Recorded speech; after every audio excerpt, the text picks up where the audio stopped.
In the last 24 years, I have taught approximately 30,000 English lessons.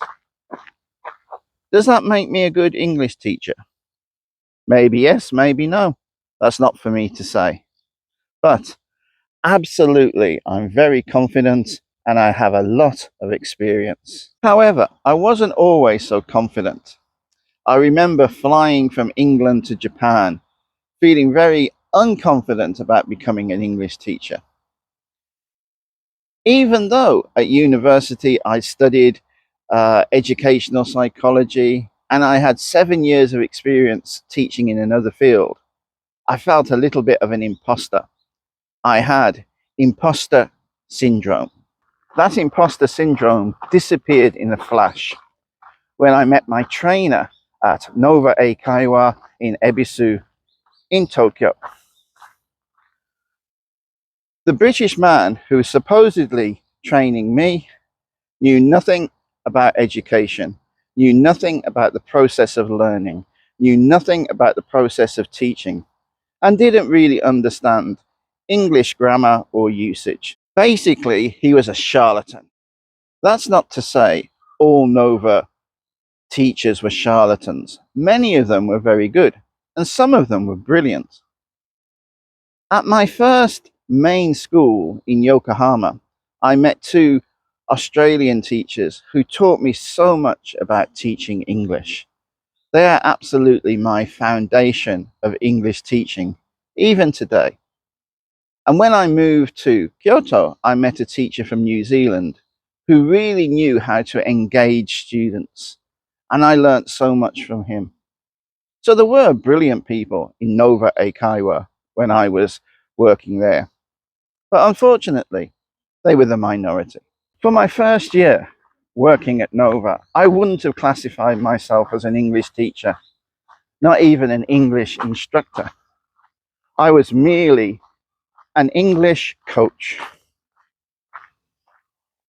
Now, I know coach has been katakanaized into Japanese and maybe the nuance is a little bit different. But in English, except for in professional sports, coach has a very low meaning, often meaning an amateur who is a little bit better than the people that he or she is teaching.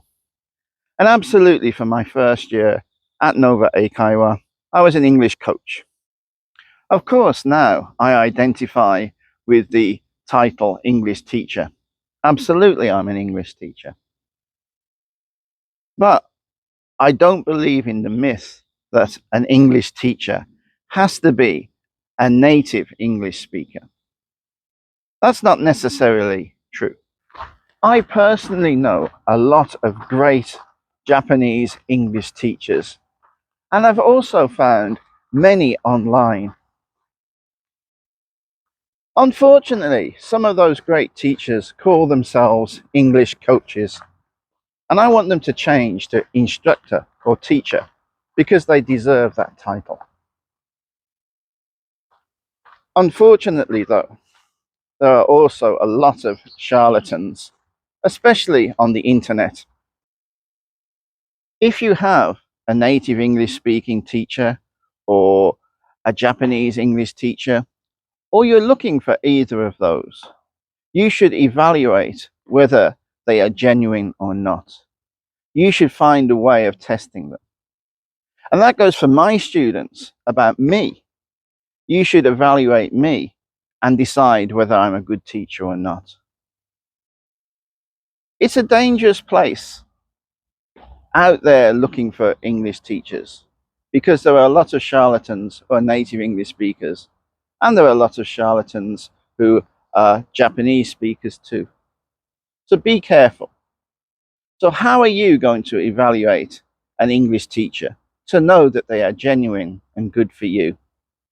That's my question this week.